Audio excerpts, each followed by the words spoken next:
These are observation exercises.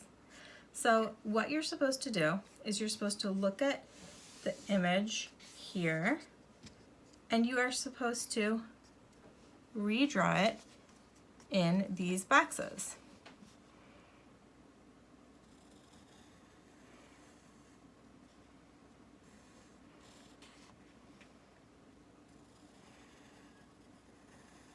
I'm looking at where things are in relationship to each other. So I'm looking at the shape of this triangle.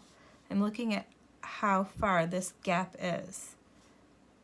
I'm looking at the shape of this round oval.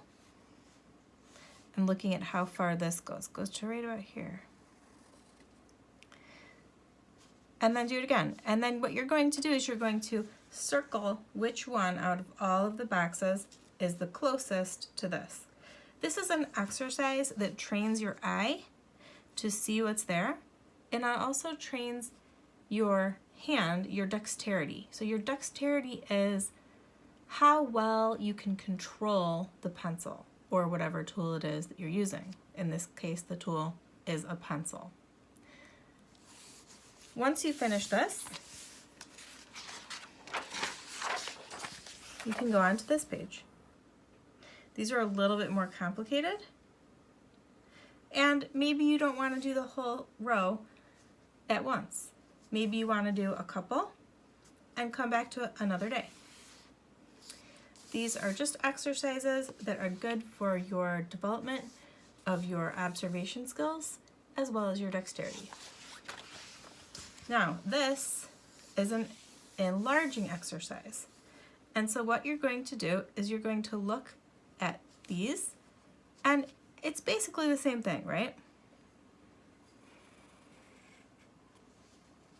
Draw what you see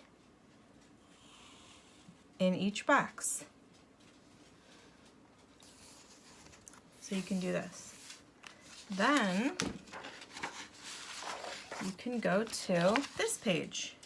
Now it gets a little more complicated. Now you're going to draw this here. So don't look at the whole picture. Look at one box at a time. One thing you might want to do is turn it upside down. That is going to help you to see it better.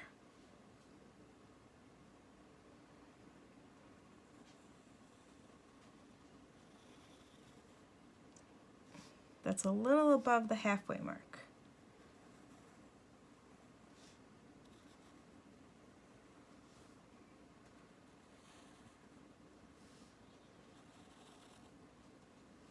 See how that works?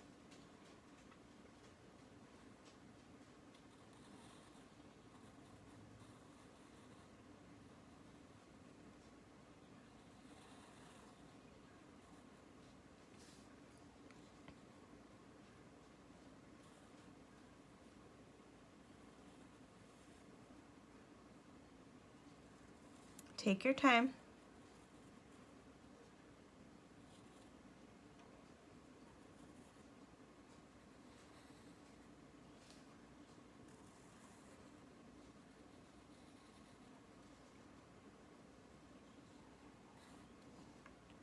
And continue. Now, once you have done that, you can finish Mr. Incredible. And then you can go on to this. There's also directions on how to enlarge a comic strip. So you can actually take any image that you can find and you can enlarge it just by drawing a grid on top of it. So say I had a picture like this, and I want to copy that exactly. I can draw a box around it, split it in half, split it in half again. Oops, that's not exactly correct. Usually you would use a ruler when you're doing this. Okay, now I can, oops,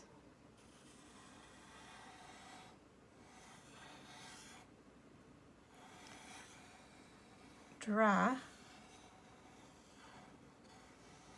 what I see pretty accurately.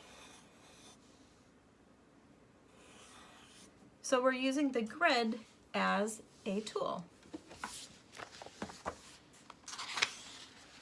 There are some more pages for you to practice drawing using the grid. On the bird, you can actually do this. You can break it up into boxes, break this into boxes, and draw the bird here. Have fun!